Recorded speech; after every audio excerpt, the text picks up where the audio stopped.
L'épisode du jour, c'est le VTT-AE sur autoroute. Info. Eh oui, n'allez quand même pas croire que j'allais faire du VTT-AE sur l'autoroute. Non, non, non. Il s'agit d'un petit sujet réalisé à l'occasion du Salon du véhicule électrique de Val d'Isère sur le VTT-AE qui est passé le week-end du 14 juillet sur Autoroute Info. Allez, illustration.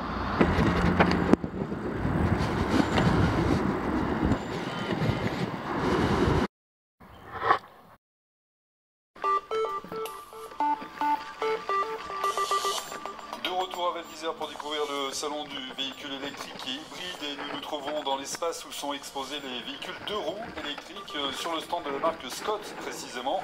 Bonjour Marcelin Millet. Bonjour. Vous représentez donc cette marque Scott. Présentez-nous tout d'abord cette entreprise. Alors Scott est une entreprise essentiellement sport outdoor, puisque on a débuté en 1958 avec le premier bâton de ski en aluminium de forme conique. Puis ensuite sont arrivés les masques de ski, les masques de moto et le VTT dans les années 80. Et depuis 2011, une gamme de vélos électriques où on a débuté au départ avec des produits uniquement urbains. Puis ont suivi des premiers VTT semi-rigides en 29 pouces. Et le gros tournant a été pris en 2014 avec le dernier moteur Bosch qui était vraiment plus intéressant pour faire du tout suspendu avec les moteurs performance, où là on est arrivé avec un e-Spark. Et aujourd'hui on compte, si on se projette en 2018, quasiment 62 roues avec moteur électrique.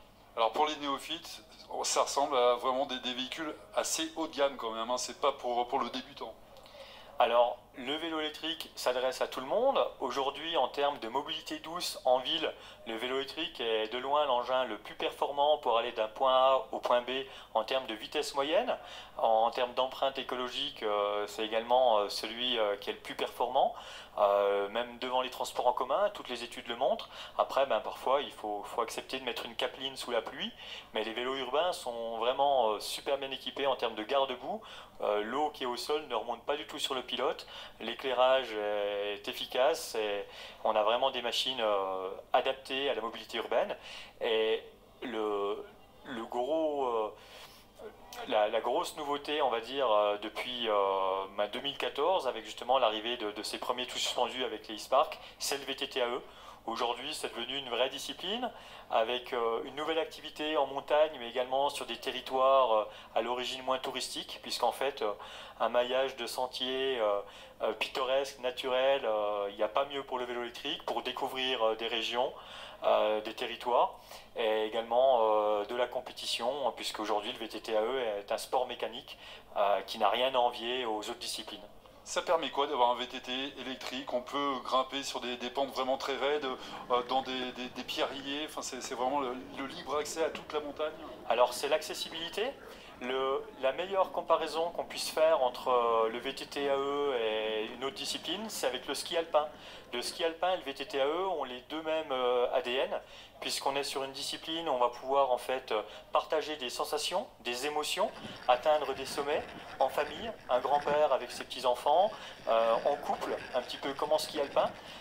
La marche, oui, on peut faire plein de choses en marche à pied avec sa compagne ou autre, mais c'est pas forcément fun.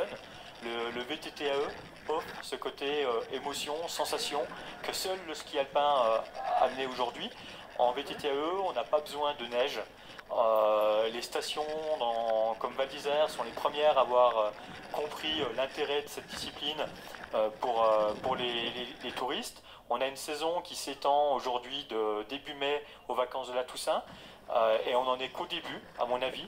Quand on voit le succès du ski ces 50 ou ces 100 dernières années au niveau des domaines, aujourd'hui la seule différence c'est qu'on n'a pas besoin de neige, on a juste besoin d'un joli domaine, d'une météo clémente si possible, quoique dans la boue c'est un sport de glisse bien sympathique aussi, et surtout une accessibilité pour le public, et aujourd'hui beaucoup de territoires s'ignorent. Ça permet quoi le VTT électrique? On monte, on a une assistance évidemment, on redescend, la batterie, c'est comme sur les voitures, ça se recharge tout seul? Non, on est beaucoup trop léger pour redescendre, pour recharger à la descente. Les premières générations de vélos, environ il y a 10 ans, avaient la possibilité d'avoir un mode fitness où on allait mettre -1, -2 en termes de... Donc du coup, on avait un frein moteur qui était intéressant en descente, mais qui obligeait le cycliste à être toujours en prise, toujours pédaler, pour que la génératrice produise de l'énergie. Alors déjà, on produisait, on va dire, 1/5 au mieux de ce qu'on avait consommé à la montée. Et c'est qu'on faisait, par exemple, sur des montées de col, on consommait une batterie complète à l'ascension. À la descente, on était obligé d'appuyer sur les pédales quasiment comme à l'ascension pour justement générer du courant. Et au final, en bas, on avait récupéré que 20 à 25% de ce qu'on avait consommé à la montée. Donc vraiment pas intéressant. Aujourd'hui, le nouvel axe qui a été pris par les fabricants de moteurs depuis 2014-2015, c'est de diminuer en fait le côté énergivore du moteur. Une énergie qu'on ne consomme pas nous permet de nous propulser plus loin avec des systèmes où les pédaliers ont beaucoup moins de friction. Et l'idée c'est ça, c'est vraiment de moins consommer en étant plus performant, plus léger, pas forcément en ayant des plus grosses batteries. Et sur la 3e génération de moteurs, là, qui arrive avec par exemple le moteur Shimano Stepsu 1000, c'est qu'on a en fait un système qui n'a quasiment pas de friction, avec une ergonomie parfaite, c'est-à-dire que la position du pédalier est la même que sur un vélo classique.